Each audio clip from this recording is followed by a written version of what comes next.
Hello, friends. How do you like that? How do you like that fancy intro? Hello, good morning, good afternoon, good evening. This is Daniel Midson-Short. Welcome to the quasi first episode of Spiritualize, a new series I'm attempting, journeying through, let's say. And that was my intro. I put that together the other day, and I think it's kind of cool. Kind of cool. I wanted to have something kind of out there and a bit different, and yeah, that's what I went with. So I hope you like that. That was fun. And we are here, my friends, with the very first episode of what I hope will be an ongoing series that is of use and of value and of interest to you, the same as it is for me. As I've mentioned in some videos that I've done recently, I've undergone a lot of inner development the last couple of years, specifically, I would say the last 2 years, and really examined a lot of the bigger questions of life, at least in my own way. And I wanted to share some of those with you. I wanted to bring them to you and offer them to you so that hopefully they are of value as well. And the best way I thought to do that is through a ongoing series that hopefully will be weekly. We will see, depending on my own cadence and what I'm trying to create here, but I'm going to cover a lot of topics. This is kind of in companion, or it is a companion, I should say, to my website blog that I've been writing at spiritualize.co. So if you found this video through there, that's great. I hope that this is of value to you and it's something that's insightful as well. But yeah, if you're a current visitor or viewer of my YouTube channel, hopefully this will be interesting and insightful as well. I want to have a little confession before I start here that I am quite nervous and apprehensive doing this specific session and covering this topic, because I do feel like a little bit of a fraud, or I would say rather a noob is probably the word that I think of rather than a fraud. I actually feel like such a newbie or noob at this topic. It's still something I'm starting to understand and uncover for myself. And I actually had a couple of false starts of creating this series and this particular session because I wanted it to be very valuable for the audience. I didn't want it to be just fluff or generic stuff. I wanted it to be something that had some weight and some gravitas and was pithy. Those are some adjectives for you, if you like, of what I was trying to create. So yeah, there is a little bit of a nervousness here, and I hope that this is of value. So I'm very curious, for those of you who are live and who are watching this later, if you have some feedback and insights, I'd love to hear them as we go through. So for today's topic, we are going to delve into the world of spiritual growth. And this is something that I have been exploring for myself for several years now and trying to better understand. And I'll be honest, it's something I resisted for a long time in my life. I always felt that it was unnecessary, that it was pointless, that it was arbitrary, that it wasn't something that you really needed to have in your life to feel fulfilled. But for whatever reason, maybe it's growing a little bit older, maybe it's having some higher level development, that I started to seek out more answers and try to touch on the kind of the periphery of what I would call spirituality. I started to get more interested in esoteric kind of thinking and the law of attraction, different parts like that. And that's what led me down this path a little bit. And as I discovered different authors, particularly Wayne Dyer, David Hawkins, Eckhart Tolle, people like that, I started to really resonate with what they were saying, and it started to have an impact on me that I didn't expect in terms of my sense of fulfillment, my sense of engagement, and also my sense of success in the world. I really started to feel like I had kind of evolved or was evolving to a higher level. So with that in mind, I want to go through what I believe spiritual growth is, how it works a little bit, and what we can gain from trying to explore it. So let's kick it off. What is spiritual growth? This is a big topic, my friends. This is not something that you can kind of encapsulate in one sentence. And I'm going to try today to cover it from 3 different angles if we can. First of all, what does it mean in terms of spiritual growth? What does that term mean? What are the different types of spiritual growth? And then what does it feel like? Because I think at the end of the day, if you want to grow as a person, you have to feel different. That's really the key here. So that's the only way that I can kind of for myself anyway, measure a sense of spiritual growth. So I'm going to go through these topics in a little bit of detail, talk through from my perspective what I think they are, and these are not definitive answers. These are things that I'm learning, and hopefully they're insightful for you as well. So let's kick off with, what does it mean? What does spiritual growth actually mean? And this is something that, again, I'm trying to define for myself and understand at a little bit of a deeper level. So what I've noticed is that spiritual growth is a process. It's a process of looking for deeper meaning, life purpose, or maybe even a sense of inner peace. And I think the most important word here to look at is process, because it's not something that you arrive at fully formed. It's not something where you just have a massive realization or a breakthrough to enlightenment in one moment. No, it's a process that happens over a long period of time. And this is really the key thing that I've learned, is that you are always evolving and changing and sometimes regressing a little bit and then moving forward, but it's the process that matters the most. What I've noticed is that, generally speaking, most people are consumed with more worldly challenges. It might be work, career, family, health, status seeking, social media, whatever. There's this desire to be in the world and to kind of be impacted and to be recognized by the world. Worldly challenges tend to be more important to a lot of people. However, in a spiritual sense, they tend to not be as important, which we're going to get into a little bit later. The final definition, or the way that I would define what I think spiritual growth means, is that spiritual growth takes a deeper view of life and the inner world of each person. So it's not just about looking at the surface, whether it is material or what's happening in the moment. It's actually looking at the meaning behind it and how that is actually impacting you on the inside, and whether you think that that's a kind of spirit, a soul, a higher self, whatever. That's really the key here. So, a couple of examples of this, and this is really what I've defined it as for myself. I would say spiritual growth is a sense of something more. And I think I started to have a little bit of a breakthrough to this about 2 years ago, when I was doing a lot of speaking and I was starting to impact people. And I was noticing at the end of it, there was almost like an energy in me that was something more. And I can't explain it more than that. And I use this picture of this brain. It's almost like something was coming out of me as a speaker and a writer and a creator that was more than just me. There was something happening to me or through me. And I started to get this sense of something more in the world. And if you've ever experienced that, I think you are probably a spiritual seeker as well in some way. And hopefully that will resonate with you. But I always define spiritual growth, or the desire for spiritual growth, is that there's a sense of something more happening out there. There's something under the surface or behind the curtain, or whatever you want to say, that's actually leading us down a path that maybe we're not aware of, but is actually very beneficial for us. In terms of spirituality, I try to be as pragmatic as I can. And one of the things that I've noticed is to try and have visuals or diagrams to help this along the way, and to try and kind of quantify it a little bit, even though it's really unquantifiable. But here's the key. I think if we can think in terms of dimensions, it helps us to think about how spiritual development happens. So the example here of a two-dimensional square is really what you might call what we see happening in the world around us, right? So if you're watching a television screen, for example, that's a 2D view of the world. You're watching sports, you're watching the news, you're watching, a TV show of some type. You know that it's two-dimensional, but you can kind of get enamored into it. You can get pulled into it a little bit and entertained by it, engaged with it. If it's scary, maybe it makes you scared. If it's funny, maybe it makes you laugh, or it's sad, it makes you cry. You can engage a little bit with the 2D world. And you can also kind of get fooled by it. You can get sucked in by it if you're not careful, by media or by the wrong messaging or things like that. So 2D is the basic level that we all experience when we're looking at something at a distance, if you like, or it's not part of our reality, but we can still be absorbed by it a little bit.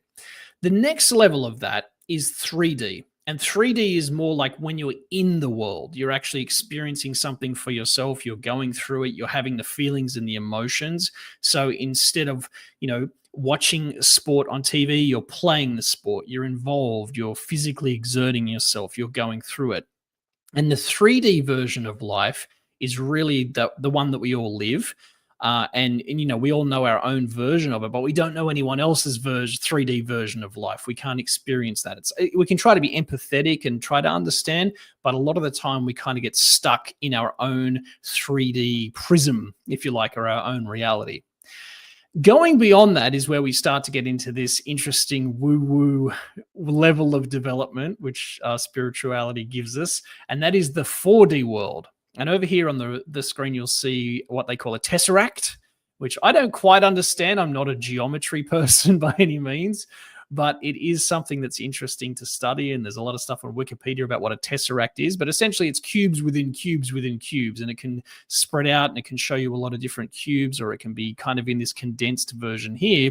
But there's something beyond the 3D, which is branching out to 4D. That's about as best as I can explain it in verbal terms, but you can kind of visually get a sense of what it might be there on the screen. If we're seeing and living the 3D world through our own experience, then maybe there's a fourth dimension, a 4D that is above and beyond, which is experiencing us, let's say.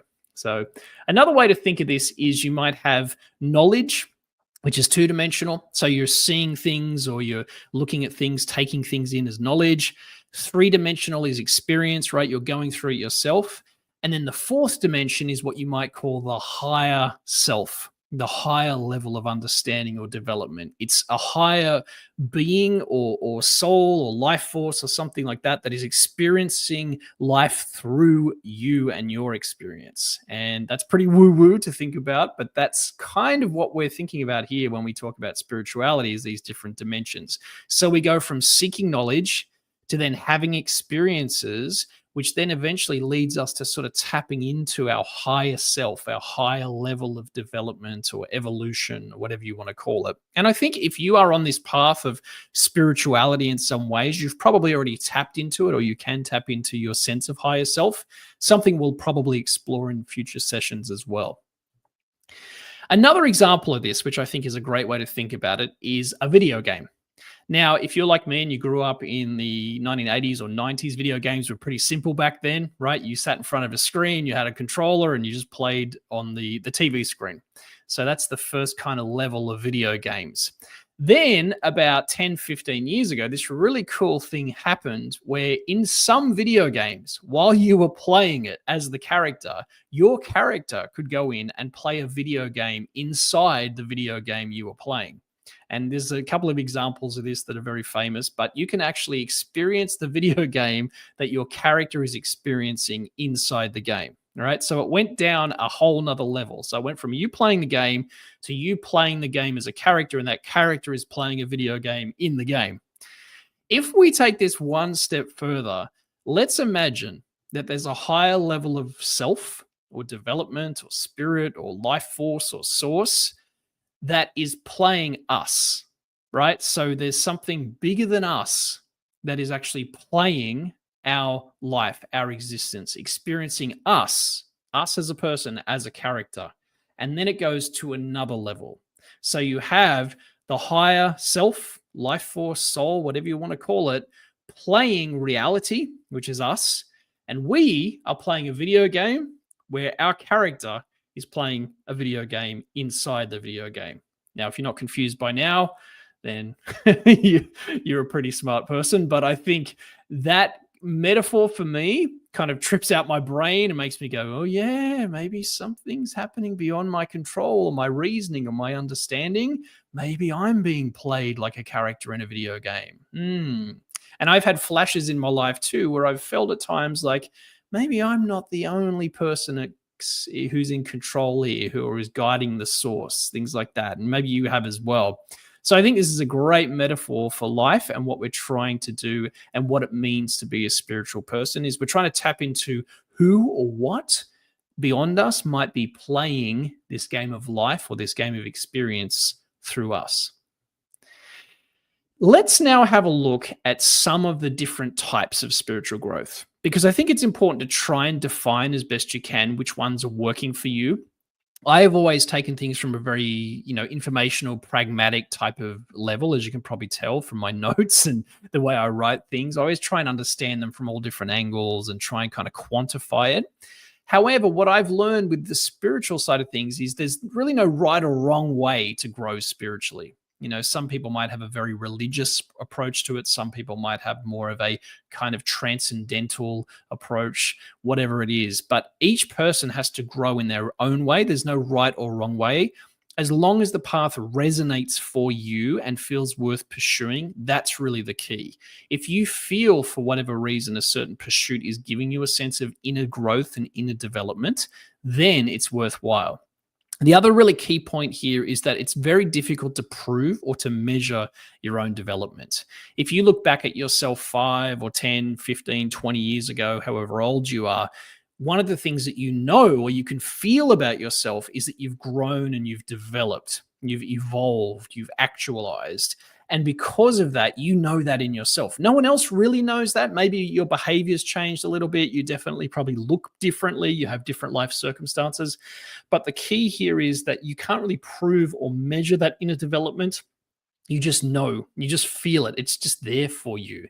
And that's really, really key, because if you try to kind of quantify or measure it through levels or, certain states or whatever, things like that, I think it kind of, it takes away the point of spiritual growth and development. And I know I'm talking very generally here, but this is something that I've got stuck in sometimes, is this idea that I need to measure or to prove my own development versus just experiencing it and being grateful for it happening. So let's look at 5 different types of spiritual growth that I think are somewhat quantifiable, let's say, or noticeable is probably a better way to say it, that I have experienced for myself, and I know a lot of people have that I've talked to. The first one is a focus on inner peace. This sense of tranquility, this sense of calm, this sense of I'm okay within myself, who I am, and the life I live. Once we get to this phase in our life, and sometimes it's driven by our actions, but a lot of the time it's just driven by our own development, the focus on inner peace becomes a really valuable thing. If you can get to a place of inner calm, you will find that you have a lot more power to experience life, to navigate through your challenges, and to be a better person to be around. Inner peace is something that takes a long time to get to, even though it's almost like the baseline of who we are. Sometimes I think we build a lot of mess on top of our inner peace, if you like. We put a lot of barriers in the way of it. But if we can focus on the inner peace as the first thing that's at the very core of who we are, and we can trust in that and we can lean on that, it makes a big difference in our inner development and our sense of happiness and fulfillment in the world. So that's the first one, the focus on inner peace. Second one, interestingly, it's quite the opposite, but it's less need for material gain. I noticed for myself when I was in my 20s and into my mid-30s, I was very obsessed with success, with status, with gaining certain material possessions or achieving a certain level in life. And yet whenever I would achieve that level, I would find that it wasn't as fulfilling as I thought. I thought, I get to this level and everything would be amazing, but it actually didn't fulfill me like I thought it would. And so I'd then seek the next thing and the next thing, the next material possession or situation or circumstance or whatever. And I found that as I've started to grow in a spiritual sense, my inner development has taken off. I have less need for material gain. Still nice to have a nice quality of life, and I'm very grateful for the life I have and the ability to be the person I am and to be safe and secure and meet my needs and, for my family and things like that as well. But that need for material gain has started to fade. I'm not chasing things as much as I used to. And that is definitely, I think for me at least, and maybe for a lot of people, a sign that you're starting to move beyond it. You're starting to transcend that need for material gain. Third thing I've noticed is a tolerance of differences. Now, this one is really interesting when it comes to things like religion and different beliefs and things like that, is that very often there's a lack of tolerance for differences of opinion or differences of perspective. And what I've noticed is that the people who are growing in their consciousness and becoming a higher developed person is that they have more tolerance for differences overall. Right? There's a sense of calm, inner peace, if you like, but there's a sense of tolerance that comes in. They don't need to argue. They don't need to make other people wrong. They don't need to tell them that they know better or anything like that. They're just able to grow alongside the different ways that other people grow and develop and live their lives. So, this sense of a tolerance of differences, I think, becomes really key as we go through life. And you usually find, interestingly, as people get older, let's say into their 50s and 60s and older, a lot of the time they do have that more of a tolerance, that kind of calm knowing that, you have your perspective and they have theirs. Maybe I'm starting to tap into that in my mid late 40s. But this tolerance of differences is really key, and I think is a real hallmark of spiritual development. Fourth one is acceptance of difficulties. Now, difference to tolerating differences is that sometimes in life we have struggle, we have pain, we have emotional turmoil, right? We have loss, we have all these heartaches and things that happen. But what I've noticed is that in people who are quite spiritually developed, they're able to accept the difficulties while moving through them. And what I mean by that is they don't look at themselves as a victim. They don't look at their entire life as destroyed or a struggle. They just say, okay, this is a reality of what's happening. It's difficult, it's frustrating, it's heartbreaking, and I'm moving through it. I'm evolving and I'm growing with it. And that acceptance of difficulties is very interesting when it comes to growing as a person. The more you can accept a difficulty and look at it objectively, I think the easier it becomes to actually transcend it and to move past it. And the final one, which is really fascinating to me, is a sense of unity. This, I think, is really the key, the core, if you like, of any type of greater consciousness or higher level of spiritual growth, is a sense of unity with other people. Alongside tolerances of differences, you'll find that having a sense of unity with others, that we are all one, or that we're all the same, whatever you want to say, soul or life force, or at the core of it, we all come from the same thing. That's really a key part of spiritual growth and development. And so if you have tapped into that a little bit, that sense of unity, maybe with family members or friends or nature or animals or whatever it is, then you are probably going down that spiritual path a little bit. There is that sense of unity starting to happen for you. These five different factors, there's probably hundreds more than this, but these five are the ones that I have experienced for myself, and talking with a lot of friends and mentors, they have as well. And I think they really, in some ways, kind of measure or direct what the different types of spiritual growth are out there. There's a lot more than this, but this was a good starting point. Next, I want to talk about, what does spiritual growth feel like? As I said in the beginning, I think this is the hardest thing to really understand, because each of us has to really grow in our own way. There's no right or wrong, there's no way to measure it.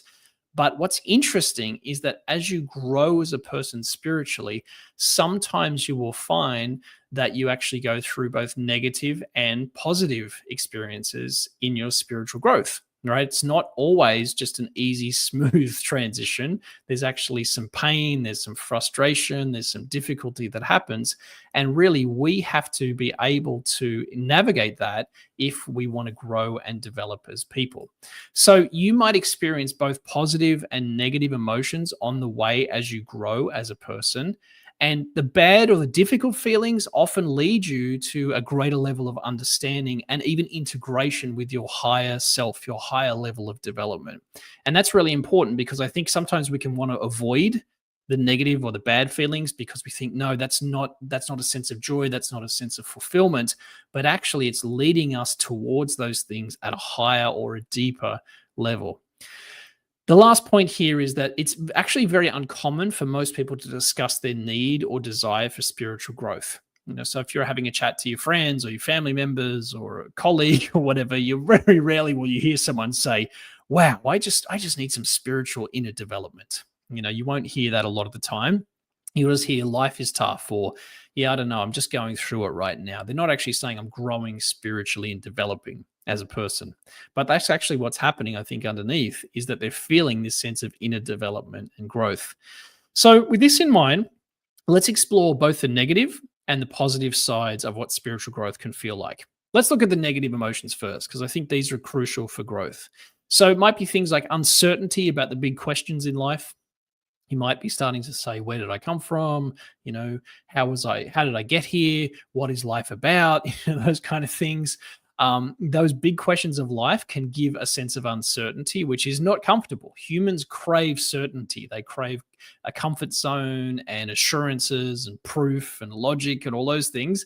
And spirituality has none of those. It's another dimension, it's another level, and we don't really understand it, and we're not supposed to, I don't think. So the negative feeling sometimes that comes up is this uncertainty around the big questions of life. Coupled with that can sometimes be that fear or that sense of anxiety about your life purpose. Especially as we grow from teenagers into young adults, you might find that you lack a sense of purpose because you've gone from being a kid who's full of joy and experiencing the world, and suddenly you're thrust into the world of work and adulthood and responsibilities, but it's lacking something. And so we sometimes have this fear or this anxiety about, well, what's my life really about? And this is a topic in itself we'll explore in depth in probably some future sessions. But this fear, this anxiety, I actually think is leading us to the search, which is what we need to become a higher evolved version of ourselves. Another one is a sense of malaise or disinterest in normal life. I've noticed this myself sometimes, particularly if I'm in certain circumstances where I'm a little bit bored or I'm just feeling a little bit disconnected from, the group of people I'm with or the circumstance I'm in. I found this a lot in my work over the last couple of years where I was just like, why am I doing this? Who cares? This isn't important. And it's not a bad thing. It actually is showing you that there's a higher level of development waiting for you that's seeking you out as much as you're seeking it. So if you're feeling that disinterest, you're feeling that malaise for the circumstance that you're in or the things that you used to do, I think that's actually good, even though it's experienced sometimes as a negative feeling.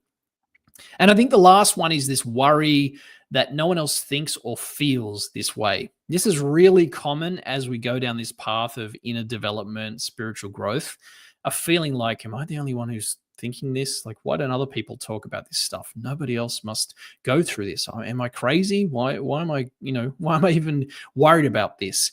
This is totally normal as you go into yourself and you start to grow and develop. And you'll find that as your consciousness evolves and develops, you will attract more people who are actually like that, who are on that same path. But when you're beginning, sometimes you don't have a lot of those people around you.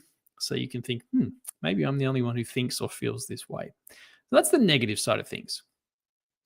The positive emotions of spiritual growth is a simple sense of joy in life. This is something that I've started to tap into now that I'm in my mid-40s. It took me a long, long time to get this, but just a simple sense of joy in life.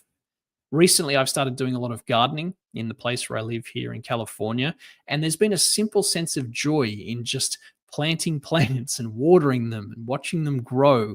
There's something really majestic and beautiful about it, and I just love it. Might be waking up fresh in the morning. It might be listening to your partner laughing or sharing a story or, having a cup of coffee. There's a simple sense of joy in life that you have that goes above and beyond just the moment, and it taps into something deeper and more profound. Alongside that is more presence in the current moment. This is something I've noticed at times, and I still struggle with this. I think we all do in the modern world, is a sense of presence just being in the current moment here and now. I do try as best I can, at least a couple of times a day, to just really be as present as I can. And I find just that practice really, really helps to kind of tune you back into that sense of inner calm, that sense of being in the moment. And there's a lot of power in that. And I think that's a really positive emotion if you can tap into it and make a habit out of it. The practice of letting go of what doesn't matter. This is a big one for me, my friends. I've had many, many years where I've held on to things, whether it's grudges or past failures or, things that I wasn't happy about myself or whatever. Learning to let those things go and just detach from them and realizing that they don't matter. That's a huge piece of components, if you like, of inner development. Letting things go. And there's a fantastic book called Letting Go by David Hawkins. If you haven't read it, I would strongly suggest, if you struggle with this, to check out that book. Maybe we'll explore that one in a future episode too. But letting go, that's a huge positive emotion. Seeing your connection with others. So I think sometimes in life we can kind of go too insular, but realizing that you are actually just connected, whether it is at a spiritual or a relational level or even just an environmental level, you actually have a connection and a kind of cohabitation with others that is really crucial to your development. I used to think that I needed to go off by myself and kind of go inward and, figure all the answers out myself. But I'm realizing you have to do it in the world. And there's actually a joy in doing that. When you have a connection with other people, it helps to further your inner development as well. On top of that, you might have a connection to nature or to animals or to art or whatever, things like that that are above and beyond just a human connection. There might be something more there as well. A lot of people find their spirituality through being in nature or spending time with, animals or doing their art forms or things like that. That's another way that you can have some positive emotions around your sense of inner development. And I think the final one is that greater sense of purpose and meaning. So being able to experience life with a sense of meaning that you have developed, it takes a long time to get to this, but once you really start to tune into it, you'll find that it guides everything you do, and life becomes much richer and deeper because you are growing spiritually and you're also aligned with a sense of purpose and deeper meaning. So there we go. Those are the positive and the negative emotions. To finish off today, I wanted to share just a couple of wrap-up points here. We've already gone for about half an hour. So I just want to share a couple of wrap-up points about spiritual development, and no one better to talk about it than Dr. David Hawkins. He's an amazing thinker and an incredible soul when it comes to this level of development. This is one of my favorite books he wrote called Transcending the Levels of Consciousness. And he says in there, spiritual evolution is a process of unfoldment, emergence, and purification as a consequence of what one has become rather than the result of what one is doing or has been. And if you reread that a couple of times, you'll find that it's very, very profound. Unfoldment, emergence, purification. Those are great explanations, I think, of what it feels like, what it's like to experience spiritual growth in your own way. And there's no answer to it. There's no method to it. It's just something you have to do for yourself. But you can study great thinkers and people who have evolved a lot, like David Hawkins, if you would like to. The last point that I want to leave you here with is just 3 things that have really guided my level of my inner development, my growth as a person, and where I'm heading. And I think they really resonate, hopefully, with what we're talking about here today for spiritual growth and development. So first of all, there is no path to follow. There is no method that you must use. There is no religion or practice or anything like that that is essential for spiritual growth. It's up to you who you want to be as a person and how you want to grow.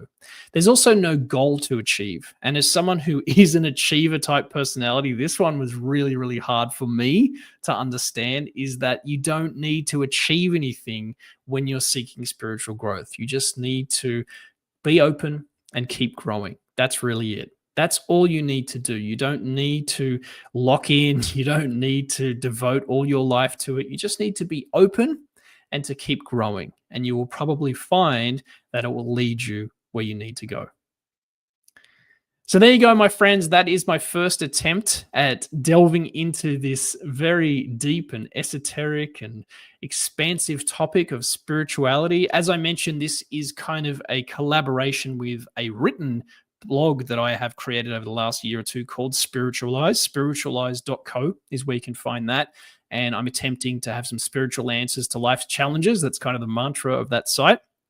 I also have a Substack that you can check out, which I'm hoping to start to grow more over the next year or two, which will be another place where we can connect more about these things if you have comments and thoughts as well. So that is everything that I had for today. I hope that this has been interesting and useful and insightful in some way for you. If you are on this path the same as I am, I'm excited to share this journey with you. I know from a YouTube perspective, my channel has been through a lot of evolution and growth, just the same as I have. I'm very grateful for everyone who is still here, who resonates with the things that I've said over the many years.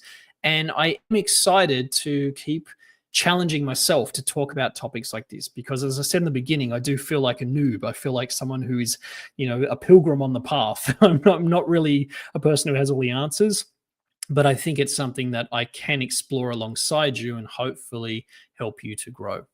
So with that, thank you for being here for the very first episode of Spiritualize. I will be back very soon with another episode, another topic that is of interest and use, hopefully, to you, that has helped me.